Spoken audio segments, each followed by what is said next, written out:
ဖြစ်သွားပြီဆိုလို့ရှိရင်ဘာလုပ်ခိုင်းလဲစာချုပ်ချုပ်ရတယ် agency နဲ့စာချုပ်ချုပ်ရတယ်အဲ့တော့ဒါတို့သမီးတို့က agency နဲ့စာချုပ်ချုပ်လိုက်ပြီဆိုတော့ငါတို့ဒီနေ့မှာကတော့ Sakura Sister မှာ interview အောင်မြင်ထားကြပြီအခြေအနေအကြောင်းမျိုးမျိုးကြောင့်ကြံ့ကြာနေပြီးတော့စိတ်ပူနေကြတဲ့ Sakura Sister ကျောင်းသူကျောင်းသားတွေကို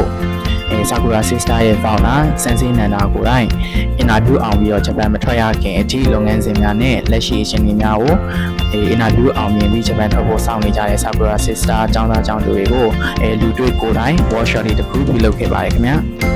Brownstone က2ယောက်နဲ့ Natural Food က1ယောက်အတွက်ကို Sakura Sister မှာ interview အောင်မြင်ထားကြတဲ့ကျောင်းသူကျောင်းသားတွေရဲ့အဖွဲ့လိုက်တဦးချင်းအခြေအနေတွေကိုလည်းစန်စင်းနန္ဒာကိုယ်တိုင်အသေးစိတ်ရှင်းလင်းပြပြပေးခဲ့ပါတယ်ခင်ဗျာအဲ့တော့ဒီနှစ်ခုမှဆိုရင်အလုပ်သမားညွှန်ကြားရေးဦးစီးဌာနသည်အလုပ်သမားဝန်ကြီးဌာနရဲ့ကျောင်းသူကျောင်းသားတွေစိုးရိမ်နေကြတဲ့အချက်လက်တွေနဲ့သိချင်နေကြတဲ့အချက်လက်တွေကိုလည်းအပြန်အလှန်ဆွေးနွေးမှုများပြုလုပ်ခဲ့ကြပါတယ်ခင်ဗျာ